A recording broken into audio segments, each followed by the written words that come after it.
Hey everybody, it's Savannah Taylor, the Gardenista, your kitchen garden coach. And I'm actually just out here. If you watch my last video, I was talking about collard greens, and I'm not going to be out here long, but I just came out here to harvest some of the collard greens that were growing so I can get dinner started. And also I wanted to get out here and get it going because even though here I am in California, but it's getting ready to rain. We're getting ready to get a lot of rain. It's going to be really cold, and I just want to go ahead and get it done. Now, I could have left these out here in the cold because actually, like I was saying in my last video, collard greens actually really thrive in cold weather. Even if you have snow, they thrive really well, and actually it makes them even more tender. But these collard greens just came in beautifully. But while I'm clipping, I did want to share some things with you. Oh, and also, if you have been watching my other videos, here's some of my onions, scallion onions and bulb onions that are growing back there. You can go back and watch that. But here's what I wanted to talk to you guys about. When you are gardening, whether it be if you have a lot of space, if you have a small space, you just have room for pots, just a small kitchen garden, a large kitchen garden, there's 5 pillars of gardening that I really want you guys to know. And I'll talk more about it as we, as the year goes on. But just off the top, number 1, you always want to sow in good soil. Now, for those of you who know your Bible, you know that scripture, whatever, but it also goes for gardening. You want to sow in good soil because if you have a lot of sand in your soil, if you have a lot of clay, if you have too much of anything, things are not going to grow very well. So you want to be very knowledgeable about the soil that you're growing in. Now, it's okay to buy soil. Okay, I compost soil. I'll talk more about that in another video, but I use compost. But sometimes I buy soil too, especially when I'm going to be planting a lot of stuff and I don't have enough compost. So it's okay to buy soil, all right, but just make sure it's good soil. I really recommend buying indoor soil. It does cost a little bit more, but for those of you who might need to start your seeds indoors because it's too cold right now, you don't want to buy outdoor soil because it does tend to attract gnats or breed gnats or wherever they come from. A lot of gnats. But get the soil that's for indoor potting, and it'll do just fine outdoor as well. Like I said, it'll cost you a little more, but the older soil gets, the better it is. So it's not like you're not throw it out. Okay, so that's 1. Number 2, you want to water wisely. What do I mean by that? It is possible to overwater things.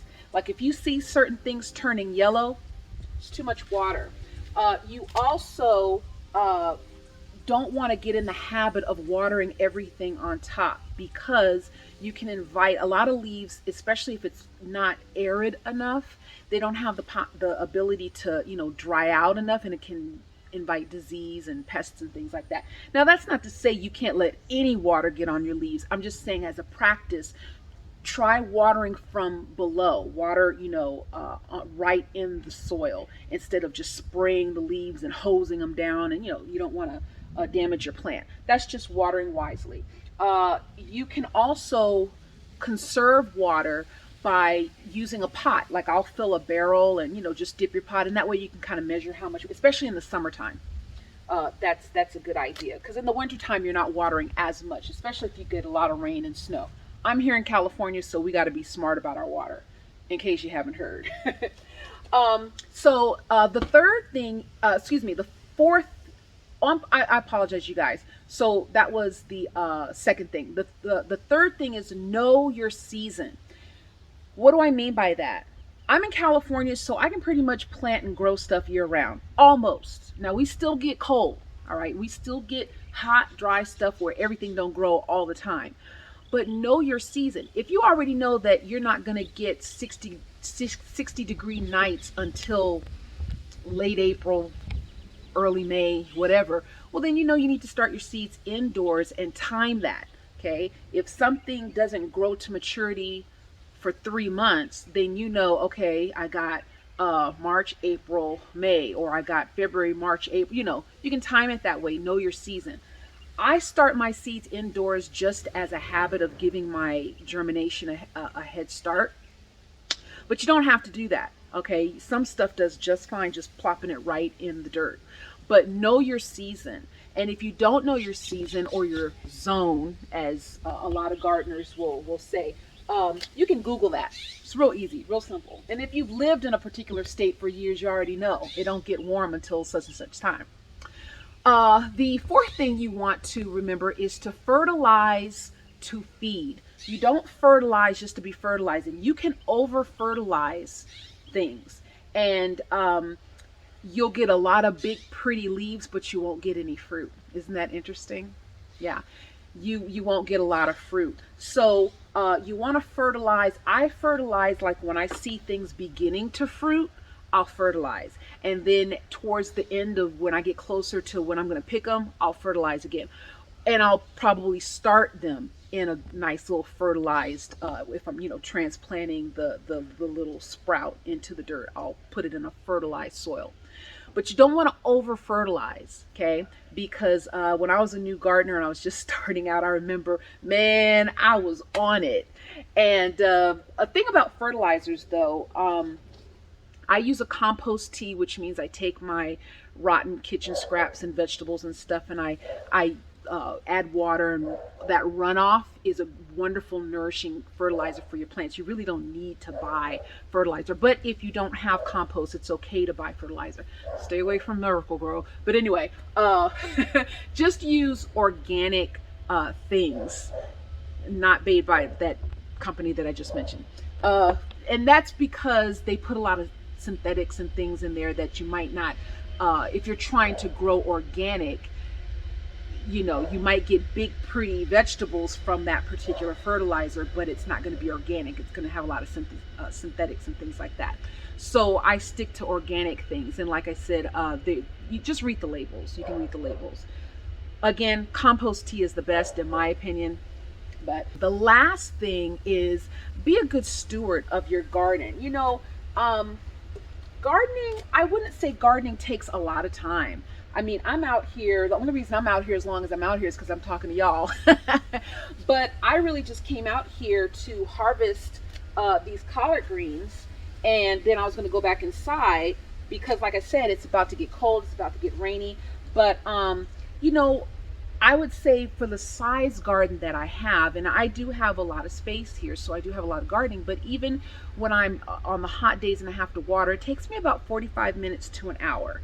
And then, you want to check everything. You want to check your plants. You want to check your soil. I deal with my compost and things like that. So it does take me a little bit more time. But if you just have a small space, a little small garden, we're not talking a lot of time, you guys. But you want to be a good steward, and you want to check your garden at least every other day. Even when I went on vacation, I had someone checking on my stuff, and I paid a little something.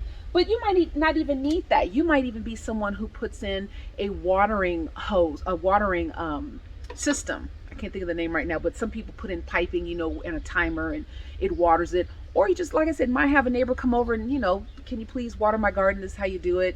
Takes a few minutes, done. But you want to check your plants regularly. You want to check for weeds. You don't want days and days to go by and then weeds are choking out your plants, and or your plants need water, or they just need some attention. You at least just want to look in on them, okay? But we're not talking a lot of time here. So for those of you, I have a very busy schedule. I do a lot. But again, you just take the time to do it because this is your food. If you can take time to eat, you can take time to mind your food, right? So that's it. And this is all my collard greens. And now I would say, gosh, this is probably about a couple bunches that I would get in the grocery store. Nice fresh collard greens. And even if I weren't cooking these tonight, like I said, you can put these in a freezer baggie as is. You don't have to cook them. And they freeze beautifully, you guys, just beautifully. And the other wonderful thing about growing your own collard greens is that, they're not all, I still have to wash them, but they're not all sandy and dirty like a lot of times you get them. But yeah, I'm telling you, oops, one almost fell. But yeah, this is why, you guys, I love to say, kitchen gardens matter. All right, be sure to get your supplies. Spring is just around the corner. So be sure to shop my Amazon store. Thank you all for those of you who already have. I appreciate your support. I do get a small commission when you shop Amazon through my link. But yeah, get your supplies, get your pots, get your soil and whatever else you need, and don't be shy. Ask me whatever questions you have, and if I don't know the answer, I will find out for you. Okay. All right, you guys, take care, and I'll talk to you next time. Bye.